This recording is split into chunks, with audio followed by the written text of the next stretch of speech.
Hi friends, உங்க எல்லாருக்கும் என்னுடைய அன்பான வணக்கம். இது ஷர்மிளா பிராங்கோவின் ஆசை அனலில் வேகுதி இளமை நாவல் பகுதி 5. வாசிப்பது ஷர்மிளா பிராங்கோ. வாங்க ஃப்ரெண்ட்ஸ், தொடர்ந்து கதையை கேட்கலாம்.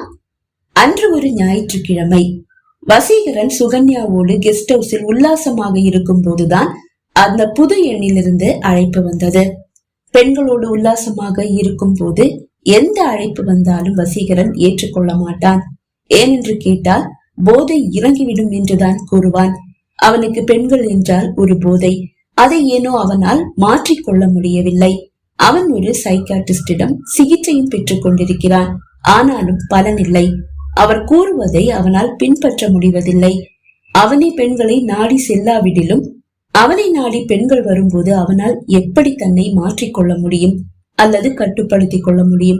ஒரு 5 நிமிட இடைவெளி விட்டு செல்போன் ஒலித்துக் கொண்டேதான் இருக்கிறது. இறுதியில் அழைப்பை ஏற்றுக்கொண்டவனின் முகம் மலர்வதை கண்ட சுகன்யா யாரு என்று கைஜாடையால் கேட்டாள். அழைப்பை ஸ்பீக்கரில் போட்டவன் சொல்லு இனியா என்றதும் அந்த ஏசியில் கூட சுகன்யாவின் முகம் குப் என்று வேர்த்து போனது.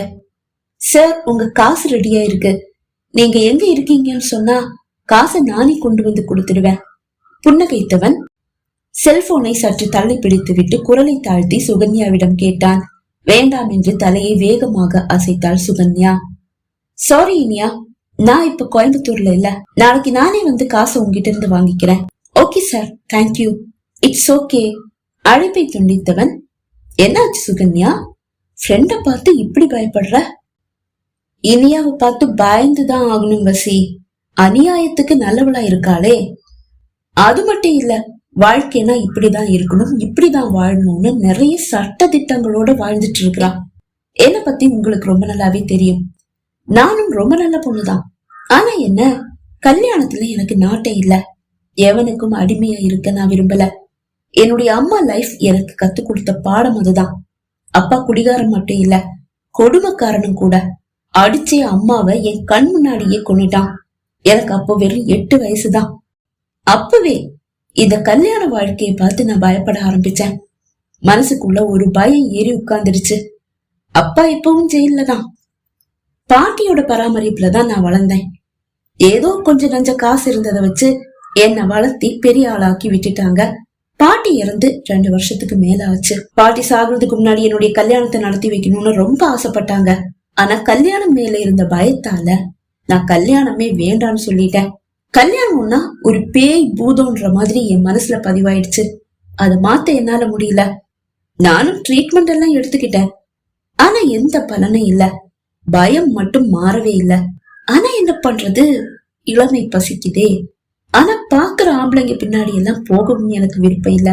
நான் ஒரு விபச்சாரி கிடையாது. காசுக்காக உடம்பு விற்க வேண்டிய அவசியம் எனக்கு கிடையாது. என் உடம்பு பசிக்காக ஒருத்தனோட துணை தேவைப்படுது. ஆனா அவனை கல்யாணம் பண்ணிக்கிட்டு அவன் கூட குடும்பம் நடத்துற ஒரு மனநிலையில நான் இல்ல. ஆனாலும் என்ன பண்றது, இளமை கொட்டி கிடக்கே. அதோட பசிய அடக்கிதான் ஆகணும்.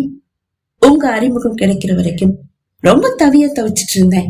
உங்களை சந்திச்சதுக்கு அப்புறமா தான் நான் கொஞ்சம் நிம்மதியா இருக்கேன். ஆனா நீங்க என்னடான்னா, ஒரு காதலிய விட்டுட்டா அதுக்கப்புறமா அந்த காதலிய திரும்பி கூட பார்க்க மாட்டீங்கன்னு சொன்னீங்க.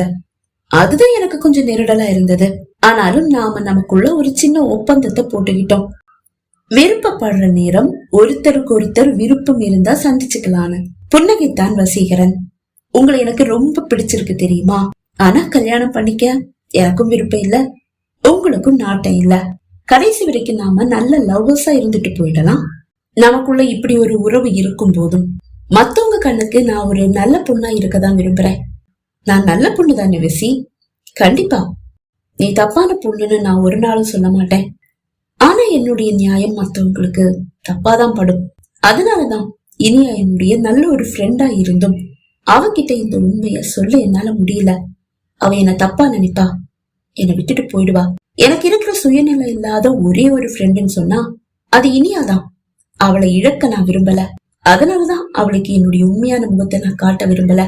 ஆனா இது எப்பவாவது அவளுக்கு தெரிஞ்சிடுமோ, அவ என்னை விட்டுட்டு போயிடுவாளோன்ற பயம் என் மனசுக்குள்ள இருந்துட்டேதான் இருக்கு. அந்த பயம் உனக்கு தேவையில்லை சுகன்யா. நானா உன்னை ஒரு நாளும் இனியா கிட்ட காட்டி கொடுக்க மாட்டேன். ஆனா நீயா போய் மாட்டிக்காத, என்னால உன்னை காப்பாத்த முடியாது. சிரித்தபடியே கூறியவன், உன்னுடைய ஃப்ரெண்ட மடக்க ஏதாவது ஐடியா இருக்கா என்று கேட்டான். ட்ரை பண்ணாதீங்க, மூக்குதான் அறுபடும். அவ வேற ரகம். அதற்கு மேல் இனியா பற்றி அவன் பேசவில்லை. மறுநாள் மதியத்திற்கு மேல்தான் இனியாவை அழைத்து வீட்டு வாசலில் நிற்பதாக கூறினான். அவனை வீட்டிற்குள் வருமாறு இனியா அழைத்தாலும், இல்லை இனியா, நான் உடனே போயாகணும் என்று கூறி வர மறுத்து விட்டான். காசை கொண்டு வந்து அவனிடம் கொடுத்தவள், ரொம்ப நன்றி என்றாள். நன்றி எல்லாம் எதுக்கு, என்னாலான சின்ன உதவி. அம்மா 2 வாரத்துல காசை இப்படி திரட்டுன? அப்பா அம்மாவுக்கு தெரியாம நான் சின்ன ஒரு சீட்டு போட்டிருக்கேன். நான் சொன்னேனே, எனக்கு தையல் தெரியும். அக்கம் பக்கத்து வீட்டுல இருக்கிறவங்க எல்லாம் தைக்கிறதுக்காக துணி கொண்டு வந்து கொடுப்பாங்க. அதுல வர்ற வருமானத்துல ஏதோ என்னால முடிஞ்ச கொஞ்சம் காசை சேமிச்சு சீட்டு போட்டுட்டு இருந்தேன். அதை இப்ப பிடிச்சிட்டேன். நஷ்டம்தான், ஆனா கடன் தீந்துடும் இல்லையா? இப்ப எதுக்காக நஷ்டப்பட்டு இந்த சீட்டை பிடிக்க போன?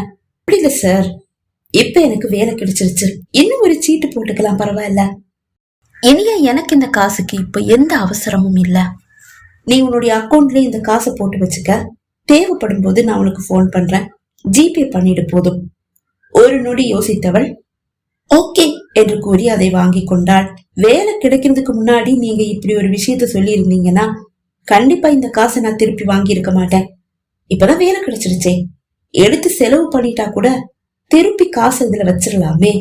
ஓ அப்படி, சரி, உனக்கு வேற எதுவும் காசு தேவைப்பட்டா தயங்காம என்கிட்ட கேளு, கண்டிப்பா என்று பேருக்கு சொல்லி வைத்தாள். அவனும் கிளம்பி விட்டான். இந்த நிகழ்வுக்கு பிறகு ஒரு 5-6 முறை மிகவும் தற்செயலாக இருவரும் வெளியிடங்களில் சந்தித்துக் கொண்டனர். அப்போதெல்லாம் அவளிடம் மிகவும் நெருக்கம் காண்பித்தான் வசீகரன். அது அவளுக்கு பிடித்தும் இருந்தது. அது எப்போது காதலாக இனியாவின் மனதில் குடியேறியது என்று அவளுக்கு தெரியவில்லை. இப்படியே ஒரு 6 மாதங்கள் ஓடிவிட்டது. அன்று இனியாவை அழைத்த வசீகரன், இனியா, சண்டே ஃப்ரீயா இருந்தா என் வீட்டுக்கு வரியா என்று கேட்டான். உங்க வீட்டுக்கா? தயங்கினாள் இனியா. சண்டே என்னுடைய பிறந்த நாள் இனியா, அட்வான்ஸ் வாழ்த்துக்கள். தேங்க்யூ. ஆனா சாரி, தனியா எல்லாம் என்னால வர முடியாது. வேணும்னா நீங்க சுகன்யாவையும் கூப்பிடுங்களேன், அவ கூட வேணா உங்க வீட்டுக்கு வரேன். சுகன்யாவை கூப்பிட்டுருப்ப இனியா, ஆனா சுகன்யா வேலை விஷயமா பெங்களூரு போறா. 6 மாசம் கழிச்சுதான் வருவா. இன்னைக்குதான் போன் பண்ணி சொன்னா, நாளைக்கு அவ இங்க இருந்து கிளம்புறா. சண்டே நீ வருவல்ல? சாரி, என்ன நீங்க எதிர்பார்க்க வேண்டாம். ஏன், என்ன பார்க்க பயமா இருக்கா? அப்படி இல்ல, ஆனாலும் வேண்டாமே. சரி பரவாயில்ல, என்னுடைய வீட்டுக்கு தனியா வர நீ பயப்படுறேன்னு புரியுது, விட்டுடலாம். அழைப்பை துண்டித்தான் வசீகரன். ஏனோ இனியாவின் மனம் வலித்தது. பின்னாலேயே சுகன்யாவின் அழைப்பு வந்தது. இனியா, நான் நாளைக்கு பெங்களூரு போறேன், திரும்பி வர 6 மாசம் ஆகும். வேலை விஷயமா தான் போறேன். வசீகரன் சொன்னாரு. வசியா? ஆமா. போன் பண்ணாரா? ஆமா. எந்த விஷயமா போன் பண்ணாரு? வர்ற சண்டே அவருடைய பிறந்த நாளாம். வீட்டுக்கு கூப்பிடுறாரு. வீட்டுக்கா இல்ல கெஸ்ட் ஹவுஸுக்கா? வீட்டுக்கு தாண்டி. போறியா? இல்லடி, நீ இருந்திருந்தா ஒன்னா போயிருக்கலாம். தனியா அதெல்லாம் சரிப்பட்டு வராது. சரிடி, நான் பெங்களூரு போயிட்டு உனக்கு கால் பண்றேன். அப்புறம் ஒரு சின்ன எச்சரிக்கை, நீ தனியா வசீகரன் வீட்டுக்கெல்லாம் போக வேண்டாம். அதெல்லாம் நான் போக மாட்டேன். ஆனா ஏன், உன்ன நல்லவர் இல்லையா? அப்படியெல்லாம் இல்லடி, என்னதான் ஆனாலும் தனிமை ஆபத்து தானே. புரியுது. சரிடி, நீ பத்திரமா பெங்களூர் போயிட்டு வா. ஓகேடி. அழைப்பை துண்டித்தாள் இனியா. இன்று புதன்கிழமை. வியாழன் ஆகிவிட்டது, வெள்ளியும் ஆகிவிட்டது, சனியும் ஆகிவிட்டது. இனியாவின் முடிவில் எந்த மாற்றமும் இருக்கவில்லை. சனி இரவு 12 மணி ஆனதும் அவள் மனம் சஞ்சலப்பட ஆரம்பித்து விட்டது. அதன் முதல் படியாக வசீகரனை அழைத்து வாழ்த்து கூறினாள். வாவ், இது எனக்கு இன்ப அதிர்ச்சி. என் பிறந்த நாளை நினைவு வச்சு வாழ்த்து சொல்ற. உங்க பிறந்த நாள் ஞாபகம் இருந்தது. 12 மணிக்கு விஷ் பண்ணணும்னு நினைச்சேன், விஷ் பண்ணிட்டேன். அவ்வளவுதானா? நாளைக்கு என் வீட்டுக்கு வருவியா? இல்ல இல்ல, வீட்டுக்கெல்லாம் வரமாட்டேன். ஓகே, குட் நைட் என்று கூறி அழைப்பை துண்டித்தான் வசீகரன். இரவு முழுவதும் யோசித்து அவளுக்கு சரியான ஒரு பதில் கிடைக்கவே இல்லை. அவன் தனக்கு செய்த உதவியை நினைத்து பார்த்தவள் நன்றி மறப்பது சரியா என்ற கேள்வியோடு உறங்கி போனாள். பொழுதும் விடிந்து விட்டது. கண்டிப்பாக அவனை சென்று சந்தித்து நேரில் வாழ்த்து கூற வேண்டும் என்று முடிவு செய்தாள். ஆனால் எப்படி? கையில் 5 காசு கூட இல்லை. அப்போதுதான் அவன் காசு தன் வங்கி கணக்கில் இருப்பது நினைவு வர, அம்மா நான் ஃப்ரெண்ட பாத்துட்டு வந்துடுறேன் என்று கூறி கிளம்பி விட்டாள்.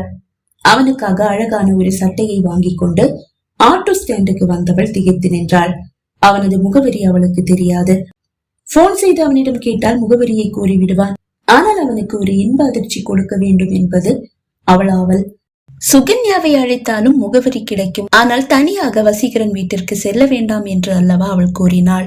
முகவரியை கேட்கும் போது ஏன் எதற்கு என்று கேள்வி வரும் அல்லவா? அப்போதுதான் அன்று மிகவும் தற்செயலாக சாலையில் அவனை சந்திக்கும் போது அவனுக்கு வந்த அழைப்பை ஏற்றவன், என் வீடு காந்தி பார்க் பக்கத்துலதான் இருக்கு, 1/2 மணி நேரம் கழிச்சு வந்தாதான் என்ன பார்க்க முடியும், அங்க வந்து வசீகரன் வீடு ஏதுன்னு சொல்லி யார்கிட்ட கேட்டாலும் என் வீட காட்டுவாங்க என்று கூறியது நினைவு வர ஆட்டோ பிடித்து காந்தி பார்க் வந்து விட்டாள். வசீகரனின் வீடு எது என்று குடியிருப்பு பகுதியில் கேட்ட உடனேயே வீட்டை அந்த பெண்மணி காண்பித்தார். பிரம்மாண்டமான வீடு, வாசலில் வாட்ச்மேன். வசீகரன் சார பார்க்கணும் என்று கூறியதும், பேரை கேட்ட வாட்ச்மேன் இனியா என்று அவள் கூறியதும், பிளீஸ் மேம் உள்ள போங்க என்று பணிவாக கூறி அவளை உள்ளே அனுப்பி வைத்தது அவளுக்கு வியப்பு. நான் வருவேன் அவருக்கு முன்னாடியே தெரிஞ்சிருச்சோ, என்னை எதிர்பார்த்து காத்திருக்காரோ? சந்தேகத்தோடு வீட்டிற்குள் வந்தவள் உற்சாகம் இழந்தவனாக டிவி முன் அமர்ந்திருப்பவனை கண்டதும் தன் வரவை அவன் எதிர்பார்க்கவில்லை என்று புரிந்து கொண்டாள். அப்படி எப்படி வாட்ச்மேன் என் பேரு சொன்னதும் வீட்டுக்குள்ள அனுப்பி வச்சாரு? யோசனையோடு அவன் முன் வந்து நின்றாள் இனியா. பகுதி 5 நிறைவடைந்தது. பகுதி 6 உங்களை சந்திக்கும் வரை விடைபெறுகிறேன். நன்றி, வணக்கம்.